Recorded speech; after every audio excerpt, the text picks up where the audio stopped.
Hey everyone, Daniel Vadnal, Fitness FAQs. I want to teach you how to do an awesome exercise at home, the back extension. Now, the problem we face as bodyweight training athletes is we often don't have access to a gym or facilities to actually use a dedicated back extension apparatus. No dramas guys, as always, I've got you covered. With a little bit of creativity, finding some stuff around the house, you can easily do back extensions at home.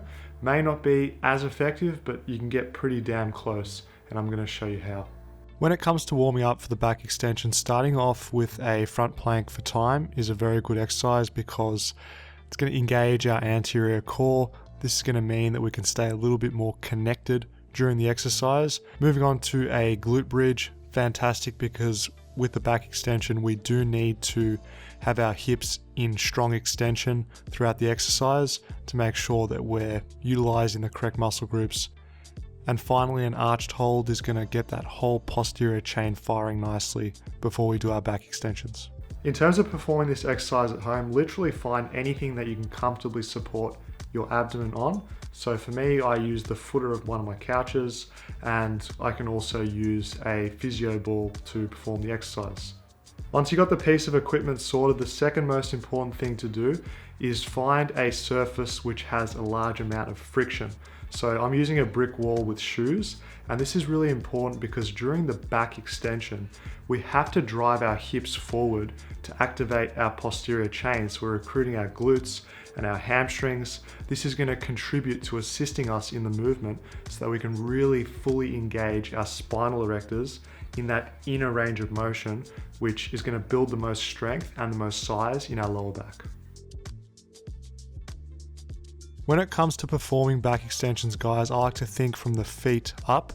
So to start with, your feet are planted firmly against the wall, shoulder width apart, and you're going to focus on really squeezing your legs straight, as well as trying to drive your heels up towards the ceiling. This is going to recruit your glutes and your hamstrings. From here, you're going to maintain that tension during the exercise. And when it comes to performing the back extension part of the exercise, I always find it helpful to think of trying to stay as tall as possible, trying to lengthen my body from head to toe. That way I'm getting a really nice, complete global arch through my back, as opposed to just hinging on that L5-S1. The first, most easiest progression is with your hands behind your head, followed by arms overhead. That's basically decreasing the amount of leverage that you have, making the exercise more challenging on your posterior chain. Once you get beyond that, you can have weight close to your chest, you can have weight behind your head, and the hardest one would be weight overhead. Drop the ego with this one, guys. You're not going to impress anyone with your back extension numbers or weight. It's all about feeling the contraction through your posterior chain. Guys, as you know on Fitness FAQs, I'm not trying to reinvent the wheel. I'm just teaching you the basic concepts which have been proven to work time and time again.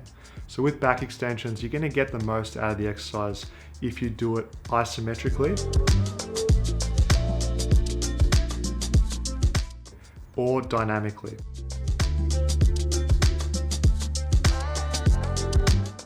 So when you're performing it dynamically, you're going to be working from mid-range to inner range. And when you're doing your isometric holds, you're going to get the most out of it holding it in the inner range, as that's the most difficult portion of the exercise.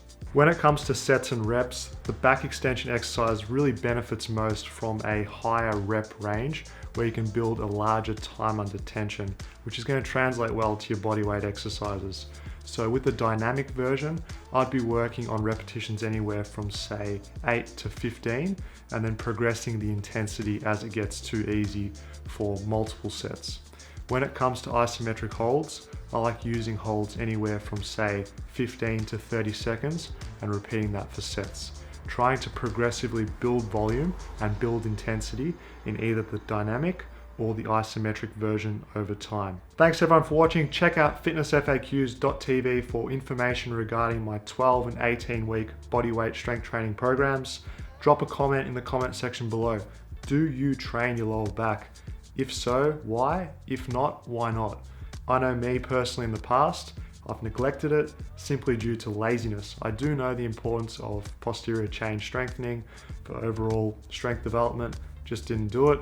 It's something that I've been working on over the last few months, and I've really found quite a good improvement in terms of my strength overall. You guys are going to see that pretty soon. And I'll check in with you guys next week, Friday, for another video right here on Fitness FAQs.